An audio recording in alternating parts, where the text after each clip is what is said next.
सारी जुगत लगा के सुभाष चंद्र बोस जर्मनी पहुंच गए हिटलर से मिलने के लिए। हिटलर से अपॉइंटमेंट लेने की इन्होंने बहुत कोशिश करी, बड़ी मुश्किल से इनको अपॉइंटमेंट मिली। जब ये जाके वहां बाहर ड्राइंग रूम में बैठे तो अचानक एक आदमी आया, मतलब हिटलर आए और आके बोले, हेलो मैं हिटलर हूं, और अपना हाथ मिलाने के लिए आगे बढ़ाया। सुभाष चंद्र बोस जवाब देते हैं, मेरा नाम सुभाष है, मैं भारत से आया हूं और मैं आपसे नहीं, मैं हिटलर से मिलना चाहता हूं। हिटलर हैरान हो गए, कह रहे मैं ही तो हिटलर हूं। फिर वो वापस लौट के चले गए अंदर।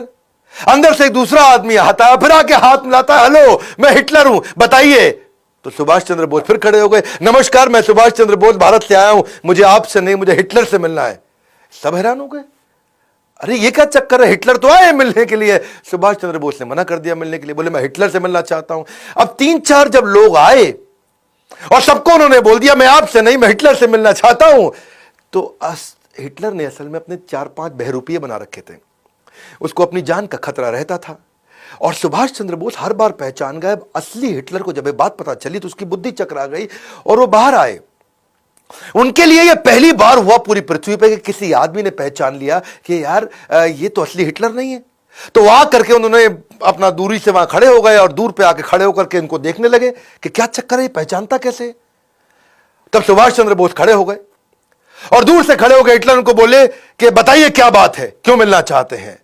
और तभी सुभाष चंद्र बोस मुस्कुरा के आगे बढ़े, बोले नमस्कार मैं सुभाष चंद्र बोस भारत से आया हूं, मैं आपका बहुत धन्यवाद करना चाहता हूं हिटलर कि आपने मुझसे मिलने का मुझे ही अवसर दिया। हिटलर हैरान, क्या पहचान गया ये? अब बिल्कुल ठीक पहचाना। पूछा कि भाई तुमने मुझे पहचाना कैसे? सारी बात छोड़, पहले ये बताओ पहचाना कैसे? आज तक दुनिया में कोई पहचान नहीं पाया। मेरे यही सारे कॉपी जो मेरे हिटलर के होते हैं, ये दुनिया भर में घूमाते, सारे काम कराते, तुमने पहचान लिया। तो तभी सुभाष चंद्र बोस बोले कि भाई मैं आपसे मदद मांगने आया था, मैं आपके चौखट पर आया हूं और आपका स्वभाव थोड़ा गर्वात्मक होना चाहिए, थोड़ा गर्व वाला होना चाहिए। और आप आके पहले हाथ बढ़ा देते थे कि मैं हिटलर हूं, बताइए।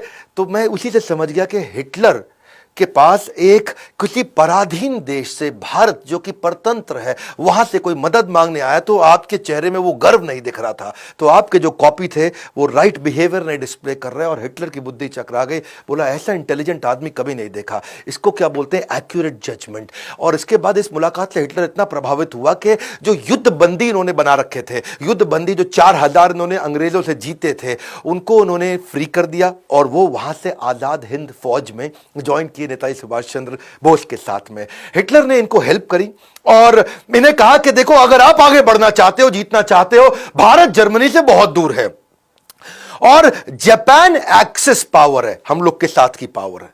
मैं जापान में बात करवा देता हूं, आपकी कुछ सिस्टम्स तय करते हैं कि मैं आपको जापान भेजता हूं यहां से और वहां से आप टीम बनाई, क्योंकि जापान आपकी मदद करेगा, जापान हम लोग के साथ का है और जापान भी अंग्रेजों के खिलाफ है। तो ये बड़ा मुस्कुराया, इनको बहुत अच्छा लगा। तो हिटलर ने इनके लिए बहुत अच्छा अरेंजमेंट किया।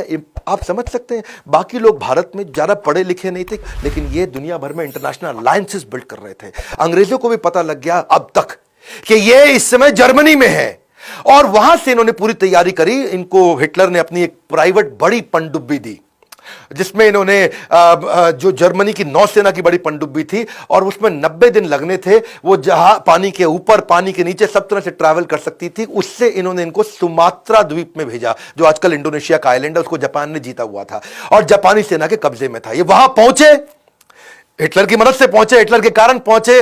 इमेजिन, हिटलर को भी इन्फ्लुएंस कर पाए। सुमात्रा से फिर ये जो कि जापानीज आइलैंड है, अभी इंडोनेशिया के पास है, वहां से प्लेन से टोक्यो पहुंचे और वहां पहुंचने के बाद ये जानते थे कि जापान एशिया के अंदर अपना वर्चस्व के लिए लड़ाई कर रहा है। तो जापान के प्रधानमंत्री को जाके इन्होंने इन्फ्लुएंस किया। ऐसे इंटेलिजेंट लीडर्स नहीं थे।